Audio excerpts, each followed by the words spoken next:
This season has been very different in the Premier League. After almost being relegated last season, Nottingham Forest see themselves contending for Champions League football. Fulham are also having a great year, Brighton are playing very well, and Bournemouth are starting to thrive. But on the other side of things, Manchester United and Spurs are having an awful season, one of the worst in both of the clubs' history. So why are smaller teams starting to rise and the usual big teams starting to fall? Let's find out.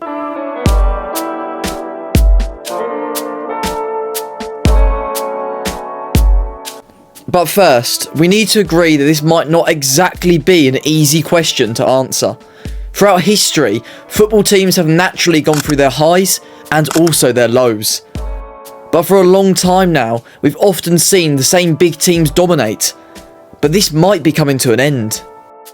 Nottingham Forest are looking at Champions League football. Aston Villa being in the Champions League after only staying up by a point in 2020.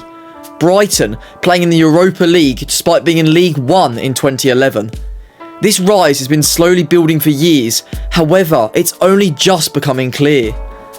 And the rise of these so-called smaller clubs is actually down to the fault and the failure of the big teams themselves. Clubs like Manchester United have become lazy with scouting efforts. I think many players are overhyped by the media and clubs carelessly splash the cash on players they've barely looked into. £81.3 million on Antony, £89.3 million on bringing back Paul Pogba. Teams like Manchester United have so much money, it feels like they carelessly throw it at any random youth talent praised by the media. Meanwhile, these smaller teams on smaller budgets have to use the money in a better way. They've taken the chance to improve their squad by investing greatly into scouting and youth academies. And it's big teams that have become arrogant with the money they have available that gives smaller teams a chance to be clever with their budget. Brighton expertly scouted Matoma for only £3 million and have constantly brought in star youth talents. Manchester United brought in Lenny Yoro for €62 million and have struggled all season. Whilst Nottingham Forest have bought a whole defence for €33.2 million, and that defence has become one of the best in the Premier League.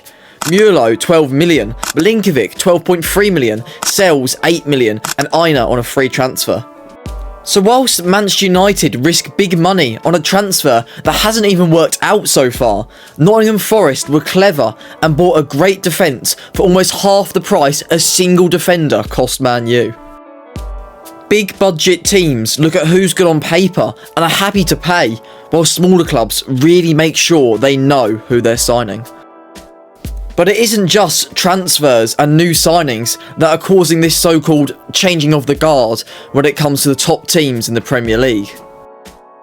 Another big change the league has gone through are the managers that are currently in charge. The Premier League continues to import managers from Europe, with only Eddie Howe and Graham Potter being English managers in the English top flight. And these new, recent, young managers that have been brought into the Premier League are fresh blood with new tactics and revolutionary approaches to football. In recent times, football has started to look more like chess, with teams often keeping in position and being too shy to allow more flamboyant freedom for players. This has led to a lack of creativity and individual class in many teams.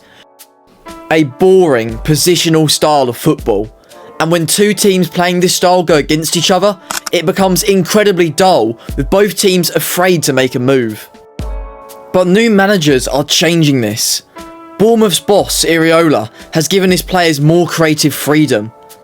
Centre-half Dean Huyson is often permitted to make runs up the pitch, and Kluivert has been given a role closer to a traditional number 9.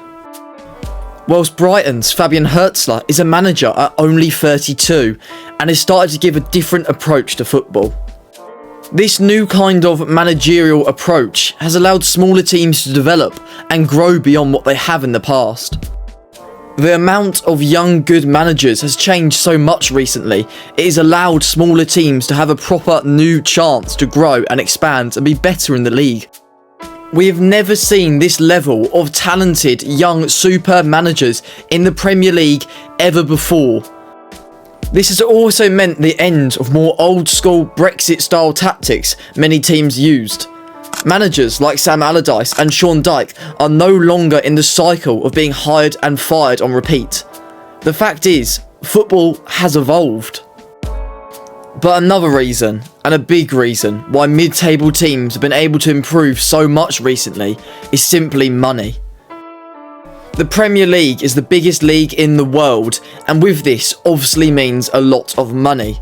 And in recent times, new sponsorships and TV deals have meant more money is in the league than ever before. This increased budget for smaller teams is what has allowed them to make bigger signings and give managers more freedom over their squad. And of course, big six teams still have way more money than the mid-table teams. However, these smaller clubs have way more money than they ever have in the past, and they're clearly using it well. So it seems like big teams have gotten lazy, and the risks taken by smaller clubs have let them grow stronger than ever. And there are certainly more confusing and detailed reasons why English football has changed so much recently. They're all too complex and in-depth to explain in such a short video. But for now, we're seeing a change of dominancy in the Premier League. And I personally think this is for the better. The same teams being on top is never exciting, and now we can see something refreshing and new in English football. In a league that always seemed unfair and unbalanced, things are starting to look more balanced than ever before. But that's all for now. I hope you enjoyed, and if you did, please consider subscribing, as it means all the work I put into this video was worthwhile. Thank you once again, and I hope to see you next time.